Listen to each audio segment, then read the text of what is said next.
ng sports car.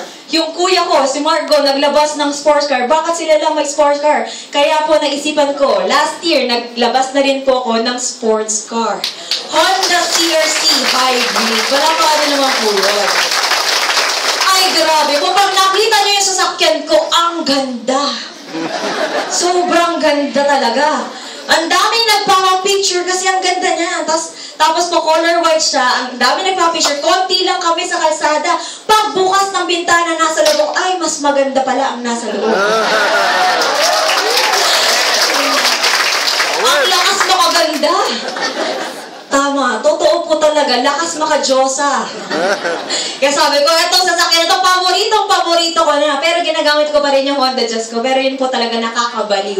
Yung mga sinabi ko pong resulta, hindi ko po yung pinagmamayabang. Ang point ko lang po, mga first-timers, kapareho nyo rin po kami na naging first-timer din. Nakinig lang din po ng presentation. Kami pong lahat, nakinig lang po, naging positive lang po, sumunod lang po sa taong nag-invite sa amin. At nakakatuwa po, in 5.5 years po, more than 15 countries na po ang nalibot ko dahil po sa AIM Global. Malakpakan po. Nakapag-Europe na rin po ako. Ay, grabe po, nakakatuwa po pumunta ng ibang bansa. At ang sarap pala ng feeling, papupunta ka ng ibang bansa pag libre. Di ba iba yung pakiramdam pag libre? Para wala kang pakialam eh. Try lang ng try kasi libre. Pero pag ikaw ang magbabayad ng sarili mong kakainin, yung pinakamurang pipiliin mo.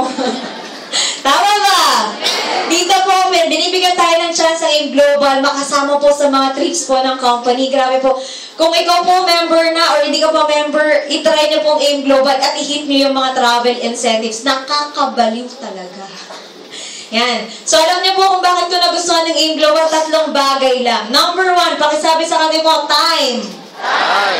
Time ba is gold? Yes. Sobrang time po is gold. Alam niyo po, dito po, yung tatrabahuin mo sa labas, hindi naman po ako against empleyado, pero kung tatrabahuin mo sa labas, ng 10 to 20 years, pag ginawa mo po yung AIM Global lang seryoso, yung tatrabahuin mo, yung kikita mo sa labas, ng 10 to 20 years, dito po, 1 to 5 years lang, pwede na. So, ano po ang nasave mo? Oras. At napakasarap po sa pakiramdam. Pag napakadami mong oras, lalo na sa pamilya mo at sa mga pangarap mo. Tama ba?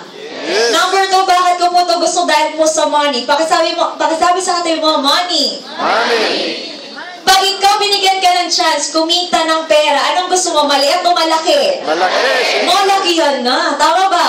Pagkakataon mo na. Ang AIM Global mo, binibigyan po tayo ng chance kumita ng malaking pera. Hindi mo barya-barya, pero milyon-milyon ang pwede natin kitain dito. Ang gagawin mo lang, susunin mo yung sistema. At ang masaya po dito, hindi lang po tayo AIM Philippines, tayo po ay AIM Global. Sa buong mundo po ang ating market. Maganda po ba yun? Pero baka naman natin. Nakakatuwa po dito, grabe po. More than 10 million na po ang kinita ko sa 5.5 years ko. So, ako po ay 25 years old. Marami po akong mga kabatch. Marami akong mga kasamaan or marami po akong ka-age na 25 years old. Hindi po kinita at hindi pa po kinita yung mga kinita ko. Ibig sabihin, anong na-save ko? Time. At ano pa, ang kinita ko malaki. Hindi ko po yung pinagmamaya, pero ang point ko po, ang AIM Global po, ito lang po yung nagbigay sa akin ng chance para kumita ng ganung kalaki.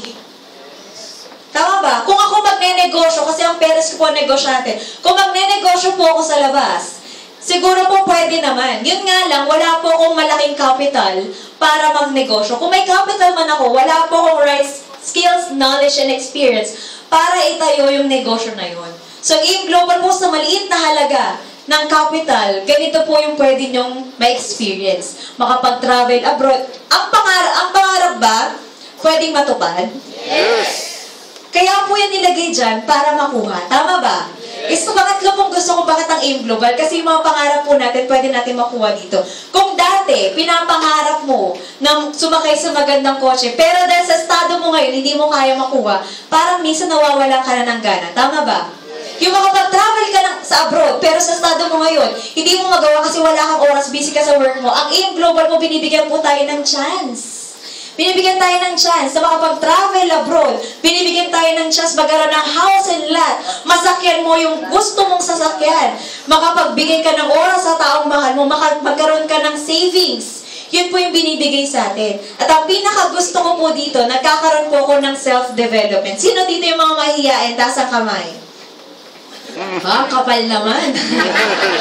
Biro lang. Alam niyo po, dati sobrang mahihiyain po ko, hindi lang halata ngayon. Bakit? Alam niyo po, dati, ni pagtawid ng kalsada, hindi ko magawa. Kasi bakit? Nasanay po ako, pagbaba po ng bahay namin, may sasakyan na naka-ready, aalis na po kami. Hindi po ako marunong mag-commute. Ni makipag-usap sa ibang tao, hindi ako marunong. Ni tumayo sa stage na ganito, kausap ganitong karaming tao, hindi ko po yung kaya. Pero nakakatawa po, AIM Global po, sobrang tinuruan po niya ako ng napakadaming bagay. Even yung pagde-decide sa sarili ko, na dati kahit kakainin ko, hindi ko po magpag-decide. Even yung desisyon sa buhay ko, hindi ko kayang mapag-desisyonan yun. Pero AIM Global po, unti-unti niya po akong tinuruan.